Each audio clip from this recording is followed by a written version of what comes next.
اس دیش میں لگتا ہے عدالت نہیں ہوتی جس دیش میں مظلوم کی حمایت نہیں ہوتی۔ مخلوق خدا گر کسی مشکل میں پھنسی ہو، مخلوق خدا گر کسی مشکل میں پھنسی ہو، سجدے میں پڑے رہنے سے عبادت نہیں ہوتی۔ اللہ کے پیارے نبی حضرت محمد رسول اللہ صلی اللہ تعالیٰ علیہ وسلم نے پوری دنیا کے انسانوں کو جو طریقہ عطا فرمایا اسلام کی شکل میں، اس طریقے کو ہمارے بہت سارے سرکار پرست مولوی اور دانشور اور بزدل طبقہ جو ہے ایڑی چوٹی کا زور لگا رہا ہے کہ اس طریقے کو بدل کے عبادت ثابت کیا جائے۔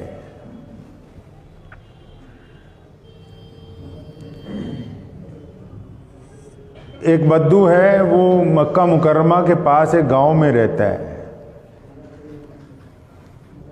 دیہاتیوں کے پاس سے ان کے جانور خرید لیتا ہے تھوڑے تھوڑے پیسوں میں، کسی کا اونٹ خرید لیا، بکریاں خرید لی، گائے بھینس خرید لی، تو اسے مکہ مکرمہ کی منڈی میں لا کے بیچ دیتا ہے تو اس کو تھوڑے بہت پیسے بچ جاتے ہیں۔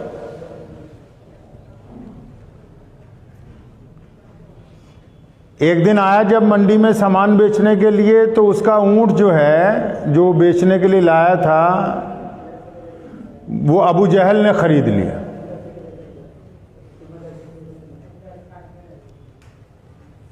ابو جہل نے جب خرید لیا تو اسے کہا کہ بھائی پیسے تمہیں میں بعد میں دوں گا، فلاں جگہ میرا گھر ہے اور دیکھ لو، تم فلاں وقت میرے سے آ کے پیسے لے جانا۔ اچھا، یہ وہ دور ہے جب ابو جہل اور اس کے حواری جو ہیں وہ تشدد کر رہے ہیں حضور اکرم صلی اللہ علیہ وسلم کے ماننے والوں پر۔ وقت ایسا چل رہا ہے کہ سیدنا بلال رضی اللہ تعالیٰ عنہ ہو، سیدنا ابو بکر صدیق رضی اللہ تعالیٰ عنہ ہو، عمار بن یاسر رضی اللہ تعالیٰ عنہ ہو، تشدد ہو رہا ہے۔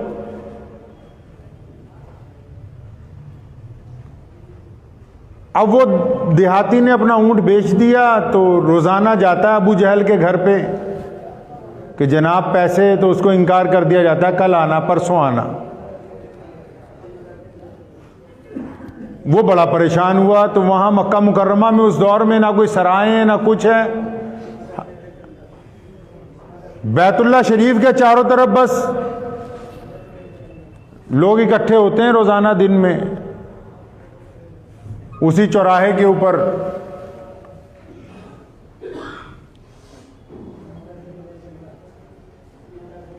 تو وہ لوگوں کے پاس گیا، دو چار کے پاس، ان میں کون ٹکر گیا؟ امیہ مل گیا، ابو لہب ملا، اس کے بیٹے ملے، ابو جہل کی اولاد مل گئی، عبداللہ بن جدان مل گیا، بڑے بڑے مشرک جو اس وقت کے تھے۔ اب ان کو اس نے گزارش کی کہ ایسے ایسے جی میرا مال کسی نے لے لیا، پیسے نہیں دے رہا۔ اب یہ سارے چودھری تھے، اس کی بات سن کے کہنے لگے پیسے تو ہم 1 منٹ میں دلوا دیں گے، بتاؤ کس نے تمہارے پیسے مار لیے۔ اب جب اس بندے نے کہا کہ جی وہ فلاں آدمی ہے، ایسے ایسے کر کے ہے، اب وہ ان سب کا سردار تھا، ان سب کا بڑا تھا، بڑا ڈاکو تھا ہی وہ۔ جب ابو جہل کا نام سنا تو سب کا جو ہے ٹون بدل گئی، رنگ بدل گیا۔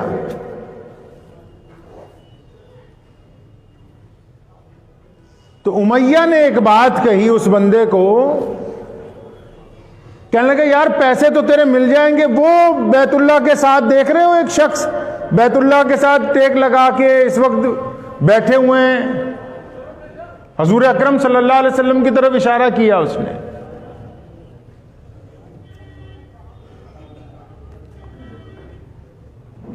تو اس نے کہا ہاں میں دیکھ رہا ہوں. کہ ان کے پاس چلے جاؤ پیسے دلوائیں گے. جب امیہ نے یہ بات کہی نا تو وہ بڑے بڑے جتنے مشرکین تھے ہنسنے لگے. اب یہ جو بیپاری پریشان ہے بڑا حیران ہوا کہ یہ مجھے پیسے نکلوانے کا راستہ بھی بتاتے ہیں, میرا مذاق بھی اڑا رہے ہیں. امیہ نے اس لیے حضور اکرم صلی اللہ علیہ وسلم کی طرف اشارہ کیا, اس بندے کو حضور صلی اللہ علیہ وسلم کی طرف اس لیے بھیجا کہ یہ آپ صلی اللہ علیہ وسلم کا ابو جہل دشمن ہے. امیہ نے یہ سمجھا نعوذ باللہ حضور صلی اللہ علیہ وسلم پیسے نکلوا نہیں سکیں گے اور اس کی مدد نہیں کر سکیں گے کیونکہ تنہا ہے. حکومت ابو جہل کی ہے, ابو جہل گورنر ہے مکے کا, بیت اللہ کا متولی ابو جہل ہے, اس کے بڑے بڑے جرنیل اس کے ماتحت ہیں. بنو امیہ سارا کا سارا ابو جہل کے ماتحت ہے. تمام فوجیں جرنیل جو ہیں وہ ابو جہل کا کہنا مانتے ہیں. مکے کی پنچایت کا پردھان ہی وہی ہے. تو اس نے کہا کہ کیونکہ ابو جہل حضور اکرم صلی اللہ علیہ وسلم کے خلاف ہے تو نعوذ باللہ ہم نے اس کو ابو جہل حضور صلی اللہ علیہ وسلم کا پتہ بتا دیا کہ پیسے نہیں دلوا پائیں گے. اور ساتھ میں ہنسنے بھی لگے سارے. تو وہ بدو کہتا ہے میں بڑا حیران ہوا, بھی مجھے راستہ بھی بتاتے ہیں پیسہ نکلوانے کا, میرا مذاق بھی اڑاتے ہیں, لیکن جو پردیسی ہوتا ہے جب کہیں پھنس جاتا ہے تو اسے تو ہر ایک چھوٹی سی روشنی جو ہے وہ امید کی کرن نظر آتی ہے. تو کہنے لگا میں ان کے کہنے کے مطابق پیارے نبی حضرت محمد رسول اللہ صلی اللہ علیہ وسلم کے پاس چلا گیا. آپ صلی اللہ علیہ وسلم تشریف فرما تھے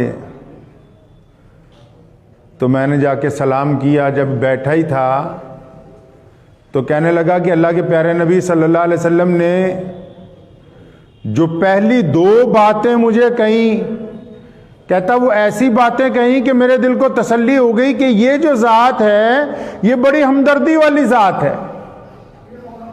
میں جا کے ابھی بیٹھے ہی تھا, مجھے رسول اللہ صلی اللہ علیہ وسلم نے کہا کہ آرام سے بیٹھو, شکل اور حلیے سے پردیسی لگتے ہو, بھوکے بھی لگتے ہو.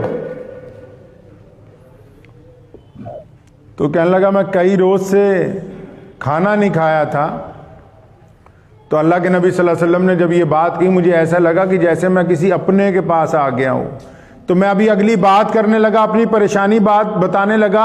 تو اللہ کے رسول صلی اللہ علیہ وسلم نے کہا کہ اگلی بات تمہاری بعد میں سنیں گے, آؤ تمہیں گھر لے کے چلتے ہیں, پہلے تمہیں کھانا کھلایا جائے.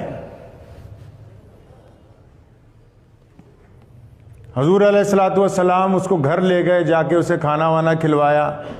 اطمینان جب ہو گیا پھر پوچھا کیا بات ہے. ادھر وہ جو امیہ ہے, امیہ نے اپنے ایک نوکر کو بلایا, کہنے لگا اب ذرا تم ان کے پیچھے پیچھے جاسوسی کرنا, اب یہ دیکھیں کہ محمد رسول اللہ کرتے کیا ہیں, اور جب یہ ابو جہل کے دروازے پر جائیں گے تو وہ نعوذ باللہ ان کی کیسے مخالفت کرتا ہے, ان سے کیسے پیش آتا ہے, تشدد کرتا ہے, کیا کرے گا. ابو جہل تو بار بار حضور اکرم صلی اللہ علیہ وسلم پر حملہ آور ہوا ہے. اب وہ جاسوس بھی پیچھے پیچھے ہے. اس نے دیکھا حضور علیہ الصلوۃ والسلام نے مہمان کو کھانا وانا کھلایا, اسے تسلی دی, پوچھا کیا بات ہے. تو اس نے بتایا کہ ایسے ایسے میں جانور بیچتا ہوں گاؤں سے لا کے, اور تھوڑے سے رقم رکھ کے ان کو مکہ مکرمہ کی منڈی میں بیچ کے گھر چلا جاتا ہوں شام کو. لیکن اب کی بار جو آیا ہوں تو یہ جس بندے نے میرا اونٹ خریدا ہے یہ پیسے ہی نہیں دے رہا, آج کی تاریخ کل پہ, کل کی پرسوں پہ ڈالے جا رہا ہے. نبی علیہ الصلوۃ والسلام نے کہا گھبراؤ نہیں, پیسے تمہارے ہم دلوا دیں گے. یہ واقعہ آپ کو اس لیے سنا رہا ہوں کہ حضور اکرم صلی اللہ علیہ وسلم کی یہ عادات ہیں کہ رسول کریم صلی اللہ علیہ وسلم نے انسانوں کو یہ سکھایا ہے اور اپنے ماننے والوں کو سکھایا ہے کہ ہمارے دروازے پہ اگر کوئی مظلوم آ جائے یا ہمیں خبر ہو جائے کہ کوئی آدمی مظلوم ہے تو پھر سجدے میں بیٹھنے کو عبادت نہیں کہتے ہیں. یہ دین سمجھایا کس نے کہ ساتھ والا پریشان ہو اور تم مسجد میں تسبیحاں کرتے رہو. یہ اسلام کہاں سے آ گیا کہ پڑوسی کے گھر میں پریشانی ہو, دروازے پر کوئی بھوکا بیٹھا اور تو مسجد میں قرآن شریف لے کے سورہ یاسین کی تلاوت کرتا رہے. یہ کس نے سمجھایا کہ عبادت ایسے ہوتی ہے. لوگوں نے صدقات کے وقت، عبادات کے دوران حضور علیہ الصلوۃ والسلام سے پوچھا یا رسول اللہ جب ہو ہی پلے کچھ نہ کسی مدد کرنے کے لیے، فرمایا کسی روتے کو تو ہنسا سکتے ہو نہیں؟ کسی بھٹکے ہوئے کو راستہ دکھا سکتے ہو کہ نہیں دکھا سکتے؟ کسی گرتے ہوئے کو ہاتھ پکڑ کے کھڑا کر سکتے ہو کہ نہیں کر سکتے ہو؟ یہ جو لگے ہوئے دبا کے اسلام کو صرف مسجدوں کا مذہب بنانے کے لیے، کان کھول کے سن لو، اسلام نے دنیا کے ذرے ذرے کی حفاظت کی ہے۔ صرف مسجدوں میں سجدہ کرنے کا نام اسلام نہیں ہے۔ ہر گرتے ہوئے کو تھام لینا، ہر مصیبت زدہ کی مدد کرنا، ہر پریشان دل کو ہلانا، اس کو خوشگوار طریقے سے اپنے ساتھ لگانا، اس کا نام اسلام ہے۔ صرف عبادت میں پڑے رہنے سے اللہ تبارک و تعالیٰ جو ہے خوش نہیں ہوتے ہیں۔ پہلی امتوں کے واقعات نہیں آتے جب گنہگاروں کی وجہ سے، جب ظالموں کی وجہ سے اللہ نے حکم فرمایا کہ فلاں بستی پر عذاب نازل کرو، تو فرشتے بھاگے بھاگے گئے کہ اللہ جی، یا اللہ اس بستی میں تو ایک ولی رہتا ہے۔ فرمایا اس بستی میں ایک ولی رہتا ہے، تہجد گزار رہتا ہے، عبادت گزار رہتا ہے، باشرہ داڑھی ہے، سر پہ پگڑی باندھتا ہے، پاجامہ ٹکنوں سے اس کا اونچا، حلال کھاتا ہے، حلال کماتا ہے، اللہ اللہ کرتا ہے، کسی کو کچھ نہیں کہتا، آنکھیں اس کی نیچی ہیں، جھوٹ نہیں بولتا، اللہ جی وہ بھی اسی بستی میں رہتا ہے، آپ کا حکم ہے پوری بستی کو تباہ و برباد کر دیا جائے۔ فرمایا ہاں، جب کسی پر ظلم ہوا تب یہ اللہ والا خاموش کیوں تھا؟ جب کسی کی عزت اور ناموس پر حملہ کیا گیا تب یہ اللہ والا خاموش کیوں تھا؟ جب کوئی تڑپ رہا تھا تو یہ اس کے منہ میں پانی نہیں ڈالنے گیا؟ اس کو کس نے کہہ دیا کہ ہم صرف عبادت سے خوش ہوتے ہیں؟ ایسی عبادتیں ان کے منہ پر ماری جائیں گی جو مظلوموں کا ساتھ نہیں دیتے ہیں۔ تبھی تو پھر اس دور میں عذاب آئے، ان اللہ والوں پر بھی آئے جو کہتے تھے ہم بڑے متقی ہیں جی، ہم تو بڑے پرہیزگار ہیں۔ تو رسول اللہ صلی اللہ علیہ وسلم مکہ مکرمہ میں تنہا ہیں، حکومت نہیں ہے ان کی، اور جن کی سرکار ہے وہ سونے رسول صلی اللہ علیہ وسلم کے خلاف ہیں، اور جو مکے کا گورنر ہے وہ آپ صلی اللہ علیہ وسلم کا نعوذ باللہ جانی دشمن ہے، روز کوشش کرتا ہے کہ رسول اللہ صلی اللہ علیہ وسلم کو نعوذ باللہ قتل کروا دیا جائے۔ پیسے دبا لیے اس نے غریب کے۔ محمد رسول اللہ صلی اللہ علیہ وسلم نے امت کو درس دیا ہے یہاں پر کہ اچھا غریب کی حق تلفی کرتے ہو، مظلوم کے اوپر ظلم کرتے ہو، تو تم کیا سوچتے ہو کہ آواز حق بلند نہ کی جائے؟ آپ صلی اللہ علیہ وسلم نے اس مظلوم کا ہاتھ پکڑا، اپنے ساتھ لے گئے، فرمایا چل ابو جہل سے تیرے پیسے دلواتے ہیں۔ ابو جہل کے دروازے پر پہنچے، دروازہ کھٹکھٹایا، ابو جہل باہر نکلا، حضور صلی اللہ علیہ وسلم نے روب سے فرمایا ابو جہل کیا بات ہے؟ وہ پیسے نہیں دندا ہے کی گل، غریب کی حق تلفی کرے گا تو؟ ذرا سا ہی ابھی دبکایا تھا، ابو جہل کانپنے لگا سامنے کھڑا ہوا۔ اٹھائیں تاریخ اسلام آپ۔ بھاگا بھاگا اندر گیا، پیسے لے آیا، فٹافٹ پیسے دیے ہاتھ جوڑ کے دونوں، فرمایا آئندہ نہ کسی کے ساتھ ایسا کرنا، آئندہ کسی کا حق نہ مارنا۔ اب وہ جاسوس جو ہے وہ کھڑا ہوا دیکھ رہا ہو، بڑا حیران پریشان ہے کہ ہم نے تو سوچا تھا، امیہ نے تو سوچا تھا کہ نعوذ باللہ ابو جہل حملہ کر دے گا، اور ادھر حضور علیہ الصلوۃ والسلام نے جب اس غریب کے پیسے اس کو دلوا دیے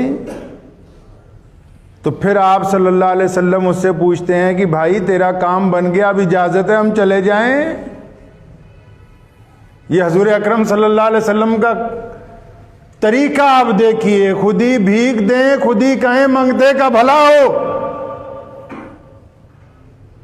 فرمایا کہ بھائی تجھے تسلی ہو گئی، اب ہم چلے جائیں؟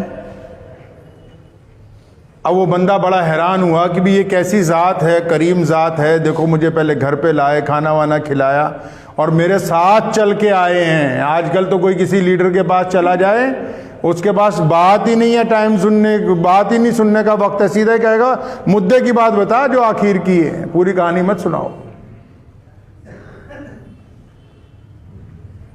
اب وہ امیہ نے بعد میں آ کے ابو جہل سے پوچھا کہ یار ہم نے تو سوچا تھا تو پیسے نہیں دے گا۔ فرمایا جب محمد رسول اللہ نے مجھے ڈانٹا نا تو مجھے ایسا ہی لگا کہ ان کے سر کے اوپر ایک اژدہا کھڑا ہوا ہے کہ اگر میں نے انکار کر دیا مجھے سالم کا سالم ہی نکل جائے گا، کہ میری تو ٹانگوں میں سے جان نکلتی جا رہی تھی۔ حضور اکرم صلی اللہ علیہ وسلم نے زندگی جینے کے طریقے واضح کیے. مردہ ہونا کوئی بڑی بات نہیں ہے، انسان کا وصال ہو جائے دوسری اللہ تبارک و تعالیٰ کے ہاں پیش ہوگا، لیکن کسی کا ضمیر مر جانا، کسی کا ضمیر مر جانا، یہی اصل موت ہے. اس کو بھی حدیث پاک میں واضح طور پر بتایا پیارے نبی صلی اللہ علیہ وسلم نے. فرمایا کہ ہم نے ایمان کے 3 درجے ہیں. پہلا درجہ، جب برائی کو دیکھو تو اپنی طاقت سے اس برائی کو روکو. فرمایا دوسرا درجہ یہ ہے، برائی کو دیکھو طاقت سے نہیں روک سکتے تو اپنی زبان سے منع کرو. تیسرا درجہ، زبان سے بھی نہیں منع کر سکتے تو کم از کم اپنے دل میں برا مانیے. اب تو ماشاءاللہ ایسے لوگ ہیں جن کو دل میں بھی برا نہیں لگتا کہ جو ظلم ہو جائے، کسی کے ساتھ ستم ہو جائے، کوئی تشدد ہو جائے تو وہ کہتے ہیں ہم نے کیا لینا ہے. جب وہ یہ لفظ کہتے ہیں نا گھر میں بیٹھ کے کہ جی ہم نے کیا لینا ہے، تو حدیث کے مطابق وہ ایمان سے باہر ہیں. اللہ تعالیٰ کو بھی ان سے کچھ لینا دینا نہیں ہے. اِلَّا تَنْفِرُوا يُعَذِّبْكُمْ عَذَابًا عَلِيمًا وَيَسْتَبْدِلْ قَوْمًا غَيْرَكُمْ وَلَا تَضُرُّوهُ شَيْئًا. اللہ فرماتے ہیں کہ جو ہمارے راستے میں نہیں نکلتے، جو مظلوم کا ساتھ نہیں دے سکتے، جو ظلم کے خلاف کھڑے نہیں ہو سکتے، تو فرماتے ہیں اِلَّا تَنْفِرُوا يُعَذِّبْكُمْ عَذَابًا عَلِيمًا کہ ان کے لیے تو دردناک عذاب ہے. یہ عذاب ہی تو ہے کہ یہ 24 گھنٹے پریشان ہے.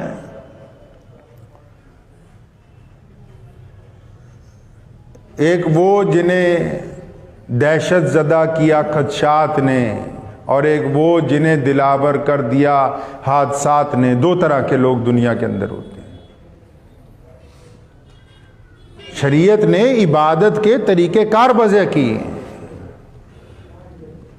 اللہ معاف فرمائے، میں آپ سے یہ نہیں کہہ رہا کہ ہم وقت کے مطابق گفتگو کر رہے ہیں. میں تمام علماء کو یہ کہنا چاہ رہا ہوں کہ جب تکلیف کوئی اور ہو تو یہ کیوں کر ممکن ہے کہ آپ ممبر پہ بیٹھ کے کوئی اور بات کر رہے ہوں. جو تکلیف ہوگی آپ ڈاکٹر اسی کی دوائی دے گا نا جی. وقت میں، جس وقت میں، جس مہینے میں جس چیز کی قوم کو تکلیف لگی ہوئی ہو، بیماری لگی ہوئی ہو، پریشانی کھڑی ہوئی ہو ان کے سر پہ، آپ وہ گفتگو کریں گے کہ دوسری گفتگو کریں گے. جنگ خندق کا موقع آیا، پیارے نبی صلی اللہ علیہ وسلم خود پہنچے، اور خندق میں ایک جگہ لکھا ہے کہ خندق ایک جگہ خود نہیں رہی تھی، نیچے سنگین پتھر آ گئے. صحابہ کرام بار بار ہتھوڑا مارتے ہیں، ٹوٹتے نہیں ہیں. محمد رسول اللہ نے فرمایا لاؤ یہ گھن میرے ہاتھ میں دے دو. اور آپ کو بتاؤں نبی کی طاقت کتنی ہوتی ہے. لکھا ہے حدیث میں کہ ایک جنتی میں 70 دنیا کے بندوں کی طاقت ہوتی ہے، اور ایک نبی میں 70 جنتیوں جتنی طاقت ہوتی ہے. اور محمد الرسول اللہ تمام نبیوں کے سردار ہیں. آپ اندازہ لگا لیں. حضور اکرم صلی اللہ علیہ وسلم نے گھن پکڑا، وہ پتھر جس پہ 2 دن سے صحابہ کرام چھینی ہتھوڑے مار رہے ہیں، ٹوٹ نہیں رہا. پہلا گھن مارا تو اس کے ٹکڑے 2 ہو گئے، درار پڑ گئی اور ہلکی سی روشنی نکلی. فرمایا میرے صحابہ تمہارے لیے خوشخبری ہے، یہ کیسر و کسرا جو بڑے بڑے محل ہیں، اس کو اللہ تبارک و تعالیٰ تمہیں عطا فرما دے گا. دوسرا گھن مارا، پھر حضور اکرم صلی اللہ علیہ وسلم نے خوشخبری دی کہ مصر تک تم پہنچو گے. تیسرا مارا، سیدنا سراقہ رضی اللہ تعالیٰ عنہ کو پاس میں کھڑے تھے. فرمایا سراقہ میں کسرا کے کنگن، وہ بادشاہ جو ہے اپنے ہاتھ میں بڑے بڑے کڑے پہنتا تھا، فرمایا میں اس کے کنگن تیرے ہاتھوں میں دیکھ رہا ہوں. لیکن جب یہ کام ہو رہا تھا تو کسی نے آ کے بتایا یا رسول اللہ عصر کی نماز کا وقت ہو گیا. اشارہ ہوا رک جاؤ پہلے. فرمایا مغرب کا وقت ہو گیا. فرمایا رک جاؤ.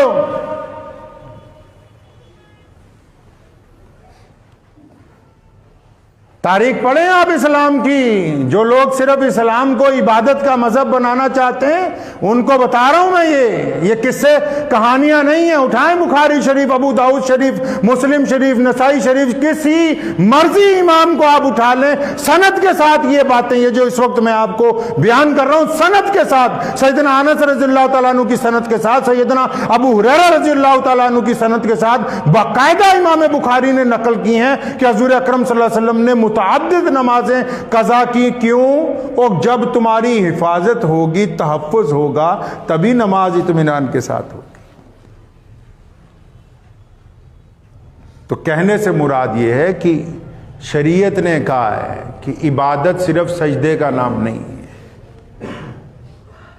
وہی سجدہ قابل قبول ہے جس سجدے سے اٹھ جانے سے پہلے کسی غریب کی مدد کی گئی ہو, جس سجدے سے اٹھنے کے بعد کسی روتے کو ہنسایا گیا ہو, جس سجدے میں جانے سے پہلے کسی مظلوم کو یقین دلایا گیا ہو کہ بھائی ہم تمہارے ساتھ ہیں, جس سجدے سے اٹھنے کے بعد اس کے کندھے کے ساتھ کندھا ملا کے ہم کھڑے ہوئے ہوں کہ بھائی ہم آپ کے ساتھ ہیں. عبادات تو ہیں اس لیے نا. آپ قرآن پاک میں رمضان شریف کا حکم پڑھ کے دیکھ لیں, اللہ فرماتے ہیں ہم نے روزے تم کو اس لیے دیے تاکہ تم متقی بن جاؤ. متقی مطلب پرہیزگار بن جاؤ, گناہ چھوڑ دو, تمہاری عادتیں اچھی ہو جائیں. نماز حضور صلی اللہ علیہ وسلم نے فرمایا نماز فرق ہے مومن کے درمیان اور غیر مومن کے درمیان. کس بات کا فرق ہے؟ کیونکہ جو نماز پڑھتا ہے یہ بے ایمانی نہیں کر سکتا, جو نماز پڑھتا ہے یہ خرافات میں نہیں پڑھ سکتا, جو نماز پڑھتا ہے وہ جھوٹ نہیں بولتا, جو نماز پڑھتا ہے اس کی آنکھوں میں شرم و حیا ہوتی ہے, جو نماز پڑھتا ہے وہ دوسروں کے دل کو نہیں توڑتا, جو نماز پڑھتا ہے وہ اپنے بھائیوں کا ہمدرد ہوتا ہے, جو نماز پڑھتا ہے وہ پڑوسیوں سے محبت کرتا ہے, جو نماز پڑھتا ہے وہ دوسرے مذہب والوں کی احترام کرتا ہے, جو نماز پڑھتا ہے وہ کسی کو اس کی ذات اور برادری کی وجہ سے حقیر نہیں سمجھتا. اگر نمازی میں یہ خاصیت نہیں ہے پھر ملا سے کیا پوچھنا کہ نماز ہوئی نہ ہوئی, اس دل سے پوچھو کہ نماز ہماری ہوئی ہے کہ نہیں ہوئی ہے. اسلام کی روح کو نہ ماریں, روح کو قتل نہ کریں. میں بار بار کہتا ہوں سرکاری مولویوں سے بھی کہ اسلام کی روح کو قتل کرنے کی کوشش نہ کرو, اسلام اپنی جگہ قائم رہے گا.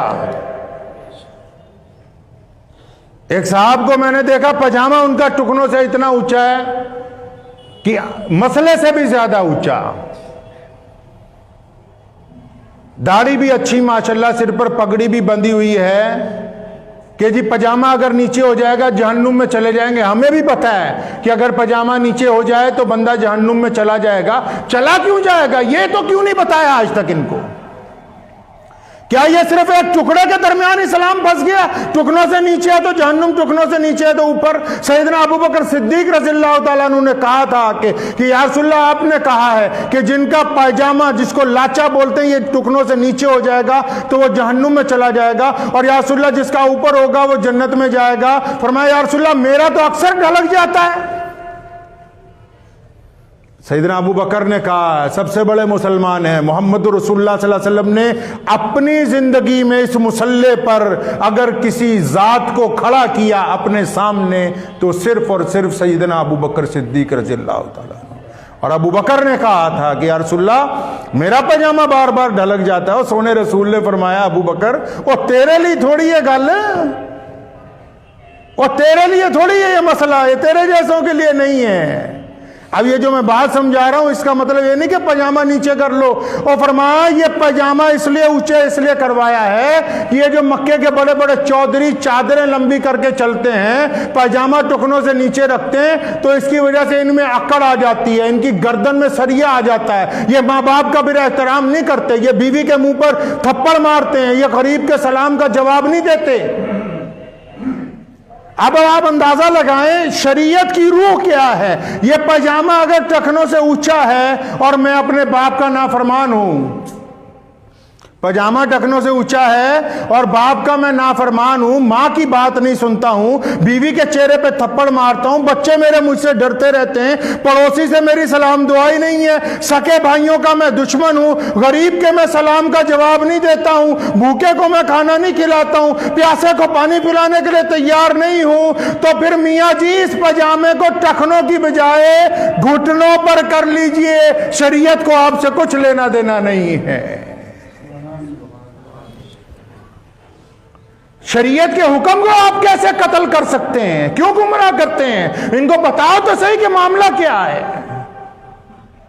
اسلام کی روح کیا ہے، ان مسائل کی روح۔ جب تک روح زندہ ہے تو جسم زندہ ہے، روح مر گئی تو بات ختم ہو گئی، ضمیر مر گیا تو پھر بات ختم ہو گئی۔